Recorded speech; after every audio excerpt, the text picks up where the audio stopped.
Consumer Reports just tested nearly every sedan sold in America, and only a handful came back with scores this high. 6 sedans. Near perfect reliability.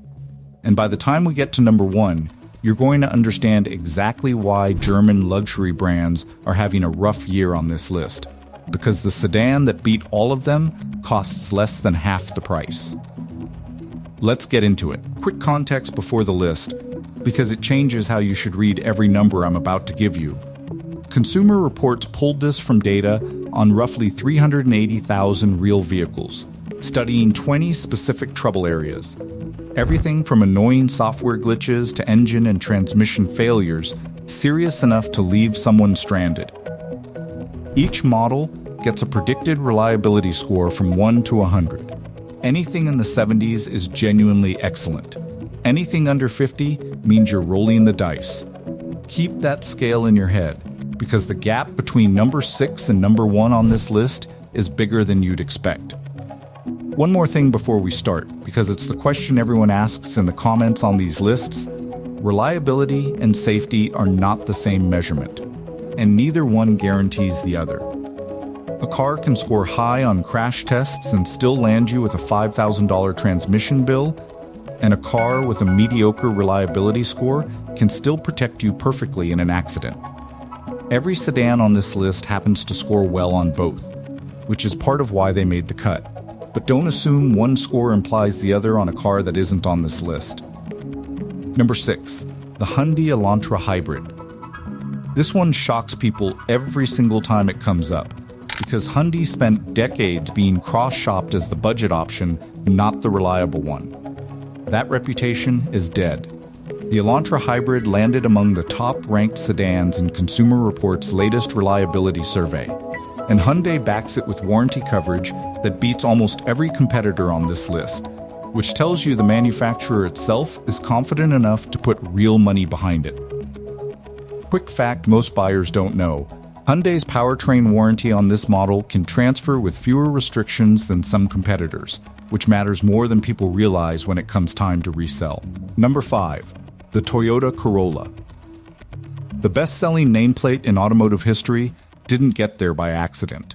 It was the highest-ranked compact car in J.D. Power's most recent vehicle dependability study, available as both a sedan and a hatchback, with hybrid and non-hybrid power.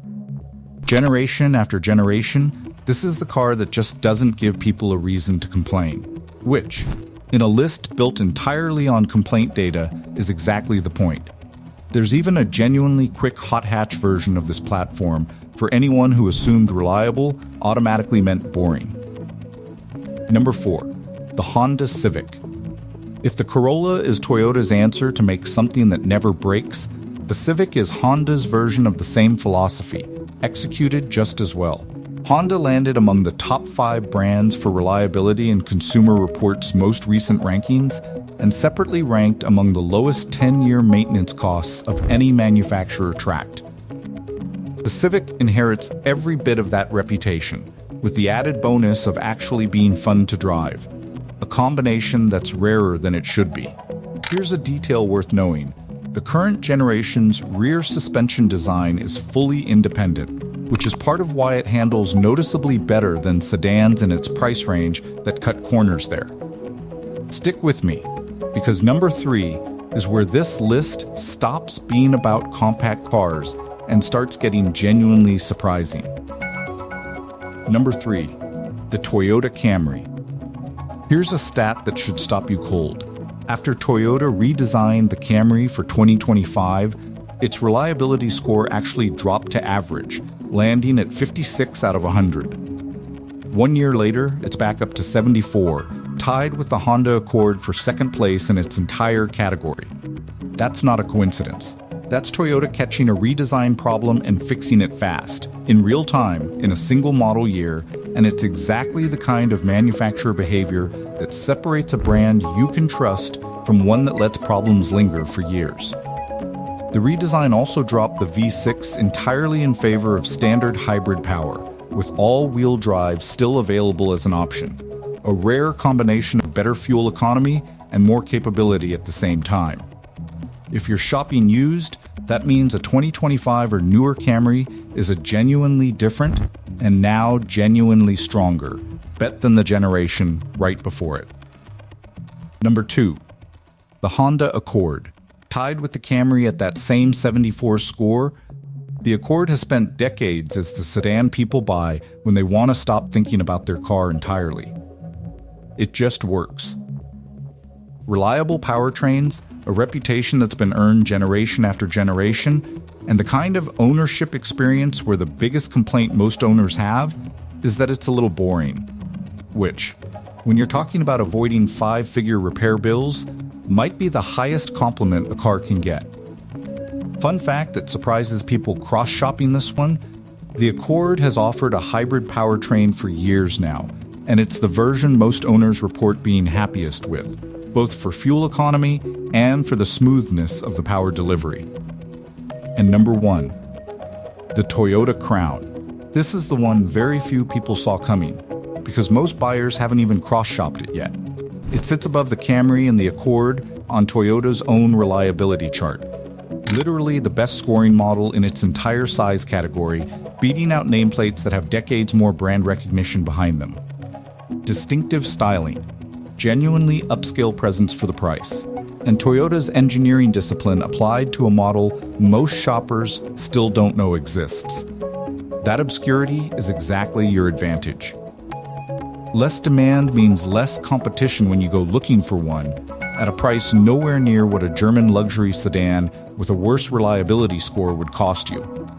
It also comes standard with a hybrid powertrain across the lineup. No gas-only base model to settle for, which is part of why its efficiency numbers hold up so well next to cars that treat hybrid power as an expensive upgrade. Real quick before we wrap the list, here's how these 6 actually stack up against what you'd expect to pay for reliable from a European luxury brand. A comparably equipped BMW 3 Series or Mercedes C-Class routinely runs annual maintenance costs 2 to 3 times higher than anything on this list, and neither cracked Consumer Reports' top reliability tier this year. You're not sacrificing dependability by skipping the badge. On the actual data, you're upgrading it. Here's the pattern across all 6, and it's worth saying plainly, 4 of them are Toyota or Honda, and the 2 that aren't, the Elantra and the Civic's closest hybrid competitors, earned their spot by copying the exact same playbook. Conservative engineering. Proven components. Zero interest in chasing every flashy new feature before it's actually been tested by hundreds of thousands of real owners. 3 quick honorable mentions before we move on, because these almost made the top 6 and deserve a mention. The Subaru Forester continues Subaru's strong reliability streak, now with a genuinely off-road capable wilderness trim for anyone who wants a sedan-adjacent alternative with more ground clearance. The Toyota Prius remains one of the most dependable plug-in hybrids on the road, with efficiency numbers that make it a genuinely smart pick for anyone doing serious daily mileage. And the Subaru Impreza rounds things out as a budget-friendly option that still benefits from the same brand-wide reliability improvements that pushed the Forester onto this list. Now here's something worth understanding about why this list looks the way it does, because it's not an accident of which cars happen to get tested this year. Toyota and Honda have spent decades building supplier relationships, quality control processes, and engineering review cycles specifically designed to catch problems before a car ever reaches a customer. That kind of institutional discipline doesn't happen by accident, and it doesn't happen overnight. It's the accumulated result of literally millions of data points from previous model years feeding back into how the next one gets built. A newer manufacturer, or one still establishing that same feedback loop, is starting from a genuine disadvantage, no matter how good their marketing looks. That's also exactly why a redesign is the moment to pay closest attention, and the Camry proves it perfectly. A car with a decade of proven reliability can genuinely stumble the year everything under the hood changes. New engine, new hybrid system, new transmission calibration, all shipping at once. The good news, and this is the encouraging half of the Camry story, is that a manufacturer with Toyota's track record tends to fix those problems fast, exactly like we saw happen here in a single model year. A newer or smaller manufacturer facing the same kind of redesign stumble doesn't always have the same resources or the same institutional pressure to fix it that quickly. If you made it this far, drop a comment with which one of these 6 you'd actually buy. And if this was useful, subscribe, because there's a new one of these every single day this week. Before you go shopping any of these, remember, reliability data is about the model, not the specific car in front of you. Flood damage, a rolled back odometer, or a neglected transmission can ruin even the best nameplate on this list. I put together a free checklist that walks you through exactly how to check any used car before you buy. Links in the description if you want it. Real quick, since a lot of people ask this in the comments every time one of these lists goes up, does buying used change any of this data? Mostly no, with one caveat. Reliability scores are built from real ownership experience, which means they're already reflecting how these cars hold up over years of actual use, not just how they perform brand new off the lot. The one thing that does shift with a used purchase is model year. An early year of a redesign, like that rough first Camry year we talked about, carries more risk than a well-established generation, even if the nameplate overall has a great reputation. Always check which specific model year you're looking at, not just the name on the trunk. And if you're shopping across multiple model years of the same nameplate, it's worth a quick search specifically for reliability before you commit. A single bad model year buried inside an otherwise excellent generation is more common than people expect. And it's a 5-minute search that can save you from the one exception on an otherwise perfect list. One more thing worth knowing if you're actually about to go shopping one of these 6, mileage matters less than most buyers assume, and maintenance history matters more. A Camry with 90,000 miles and a full documented service record is almost always a safer bet than one with 40,000 miles and no paperwork to show for it.